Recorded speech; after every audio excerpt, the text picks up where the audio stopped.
agava mu kibuga Kampala galaga nti the Gen.Z bazemu lunaku luno lunaku lwajjo balangiridde nti olwaliro bagenda kuddamu phase 2 eyakulumba ku Palamenti march to Palamenti kati nno tuyabadde byakusaaga ekiri e Kampala batandikidde mu Gia baba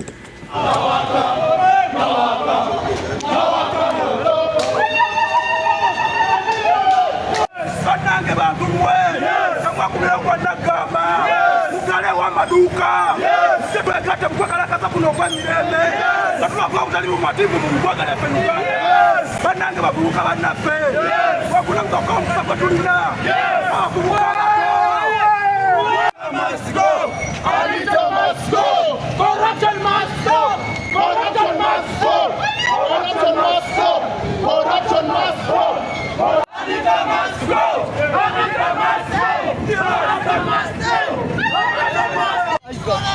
students of Nigeria, we are fighting this corruption. Don't you see the injustices? We shall not fight. We are not armed. We are not beating anyone. We are raising our voices. The money they are supposed to be given is all stolen. It's all stolen by the known Babizemu. By the known Babizemu. We shall never be intimidated.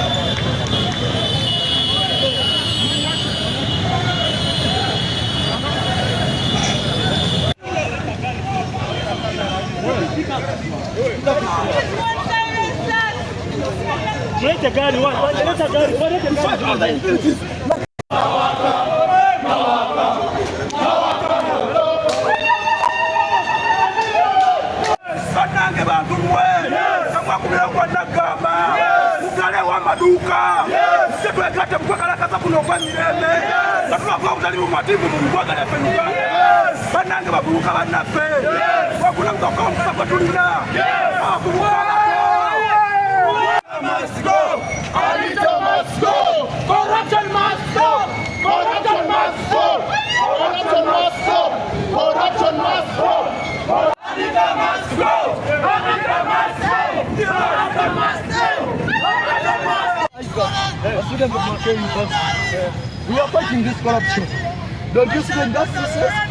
We shall not fight. We are not armed. We are not beating anyone. We are raising our voices. Yet the money they are supposed to be given is all stolen.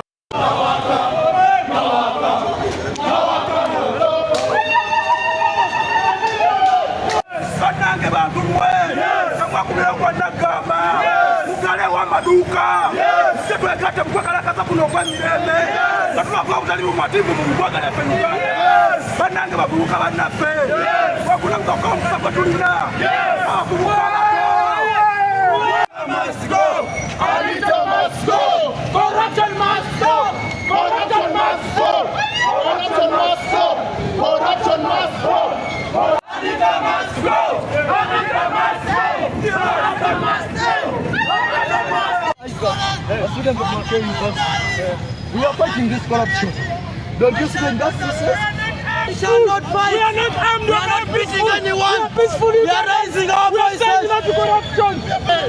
the money they are supposed to be given is all stolen. It's all stolen by the known Babizemu. By the known Babizemu. We shall never be intimidated.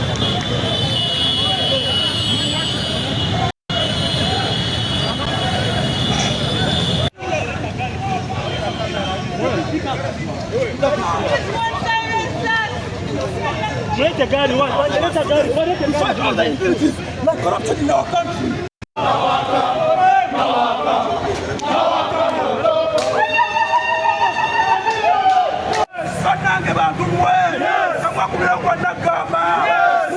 maduka sebekate mkwakalakaza kuno kwa mireme katula kwa utalimu matibu mkwaka na penuka banange babuka banafe wakuna mtoka msapa tulina wakubuka must go Alito must go corruption must go corruption must go corruption must go corruption must go Alito must go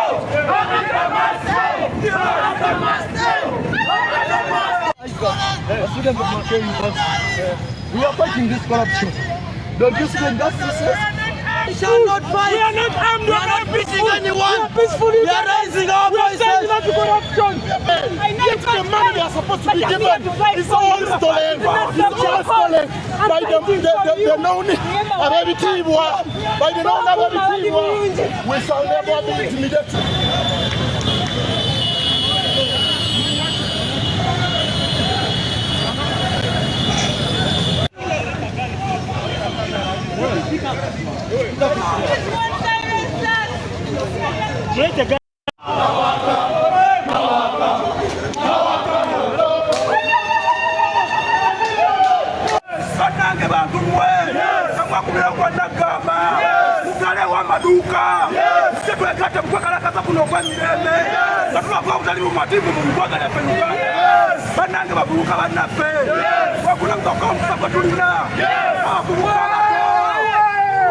Must go! Alito must go! Corruption must stop! Corruption must stop! Corruption must stop! Corruption must stop! Alito must go! Alito must go! Corruption must stop! Students of Nigeria, we are fighting this corruption. Don't you see the injustices? We shall not fight. We are not armed. We are not beating anyone. We are raising our voices. If the money they are supposed to be given is all stolen, it's all stolen by the known Babizemu, by the known Babizemu, we shall never be intimidated.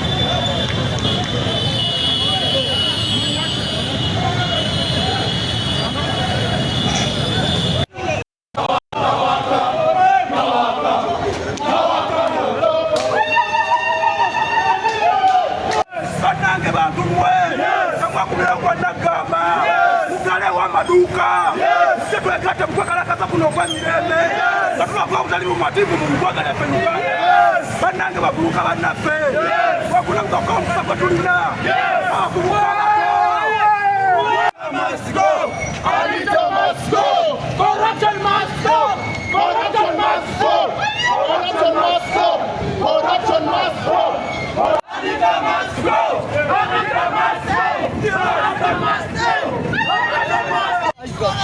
Students of Nigeria, we are fighting this corruption. Don't you see the injustices? We shall not fight. We are not armed. We are not beating anyone. We are raising our voices. If the money they are supposed to be given is all stolen, it's all stolen by the known Babizemu, by the known Babizemu, we shall never be intimidated.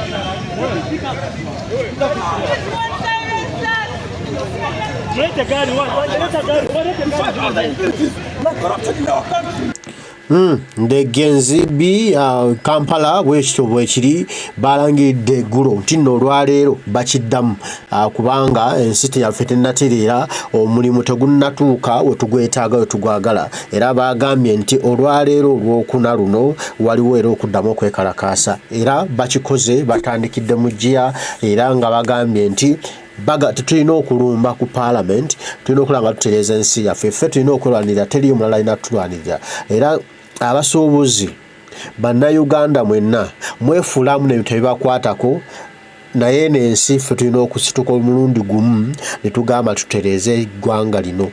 Bwe tutaasituke mulundi gumu kutereeza ggwanga lino tewabaddamu tukaabirira. Mbusimanya influence atutta. Ssente zabajjako mu influence ate ng'eri bazibba. Ekibuga kimulimu kiwunya, kirimu ebinnya, kirimu enfuufu, kirimu mukoka, kirimu emyala, emikyafu tekiyonjebwa. Ninga ate musasula omusolo muyitirivu n'ebyo temubiraba, muli ku mmere kasitanze ngenda kufuna akange nteeke mu nsawo mwe kye mwerowoozaako. Bwefo okumanya nti nno singa muli bagagga nnyo singa ensende ekulembera abantu abategeera. Abantu balaba ne basigala nga batunudde butunuzi nga tubalenga ebitabakwatako naye lumu kijja kukwatako. The Gen.Z katumaye nno obuvunaanyizibwa bwaffe okwetereeza ensi yaffe. Abantu abamu balaka bakuze nnyo nga tebikyabakwatako laba baatuuka. Neffe tulina kye tulina, tetulina abaana, tetulina mirimo, tetulina maka, tuli awo. We have nothing and we are leaderless, we are headless. tuli tribalist, tuli partyless, tuli awo twetaaga ggwanga yaffe tulyagaliremu enkya nga lisobola otukontaini nga lisobola otuwa emirimu nga lisobola okutusanyusa nga ffe bannayuganda. Kale tuyanziza bagenzi mwebale kukola mulimu guno, mwebale kufiirawo. Kino kye bakoze kya muwendo, kino kye bakoze kya bode. Kati nno naawe gy'oli kimanye nti nno oba olunaku era lwa kulumba. Gira tulina okulumba bino tulina bikola paka bawulire bubi. Gino Museveni alina okuba ku bunkenke every day pressure paka lezinambalaga mbu waayi kanve ku buyinza abannayuganda beekulembere agenda awummule lwakitula tunaaliranga tutwalira ku maido. Naye nga embeera yetu bweriyo mu ggwanga Uganda, bweriyo e Kampala, abadda Gen.Z abaana basazeewo neera tulina okugenda, tulina okulumba. Ne batayinza tusiba ffenna. No mukimanye nti n'amalaasi abantu abawera 5 amakumi ago gonna gaba gajjudde kati bagenda tuteekawo abalala. Tuba tulina kulumba bulumbi, olwogenda okulaba ng'ensi yaffe eteredde, olwogenda okulaba nga Uganda yaffe nga yeeyagaza, nga tuddamu okufuna essanyu ffenna lye twesiimisa, ng'olwoka owulira Uganda bw'enyuma, ng'olwoka owulira eggwanga lyaffe bwe litiribiita obutiribiisi, ng'abaana baffe balina emirimu, naffe nga tulina emirimu, nga ne bye tutunda n'omusolo gwe tuwa nga gukola ebyo ebitugasa ebitugattako. Omukama akuume, tujja kuba tuddamu. Banywanyi mweraba.